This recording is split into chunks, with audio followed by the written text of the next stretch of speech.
Bonjour à tous, aujourd'hui nouvelle vidéo d'anatomie et je vais vous présenter le muscle élévateur de la scapula. Alors comme d'habitude on va voir son origine, son trajet et sa terminaison, ensuite on parlera rapidement de son innervation et ensuite on fera tout ce qui est physiologie et biomécanique. Alors en ce qui concerne donc son origine, il s'insère en fait par ce qui est décrit comme des languettes tendineuses au niveau des tubercules postérieurs, des processus transverses des vertèbres de C1 à C4.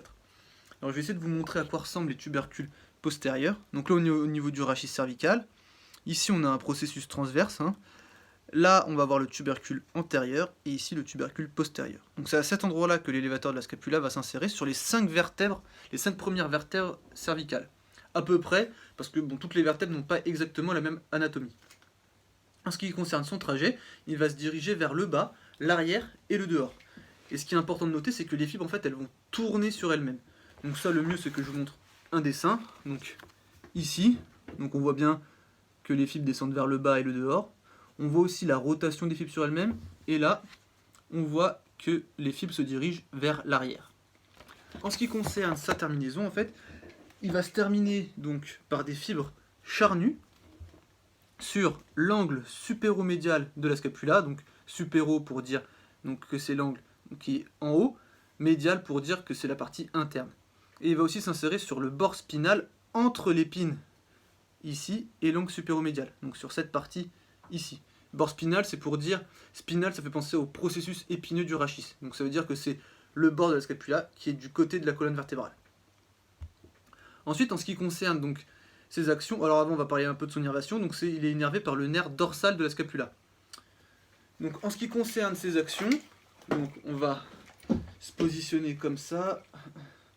Grossièrement, elle va venir se placer ici, la scapula. Donc, si le rachis est le point fixe, l'élévateur de la scapula va permettre de faire une élévation de la scapula. Donc, c'est un mouvement qui se fait dans le plan frontal et qui amène la scapula vers le haut. Mais l'élévateur de la scapula va faire aussi une sonnette médiale de la scapula. Hein. Donc, c'est aussi un mouvement qui se passe dans le plan frontal, avec un axe qui passe sous le tubercule du trapèze de l'épine de la scapula, et qui va rapprocher l'angle inférieur des processus épineux des vertèbres, comme ceci. Ensuite, si c'est la scapula qui est le point fixe, l'élévateur de la scapula va être ce qu'on appelle, il va permettre une inclinaison homolatérale. Donc homolatérale, c'est pour dire que l'élévateur de la scapula droit va permettre une inclinaison droite. Et il va être aussi rotateur homolatéral. Hein. Donc l'élévateur de la scapula droit va permettre une rotation du rachis à droite.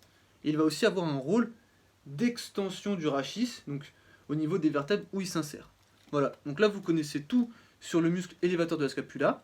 Je vous laisse le lien de mon site dans la description et on se dit à la prochaine.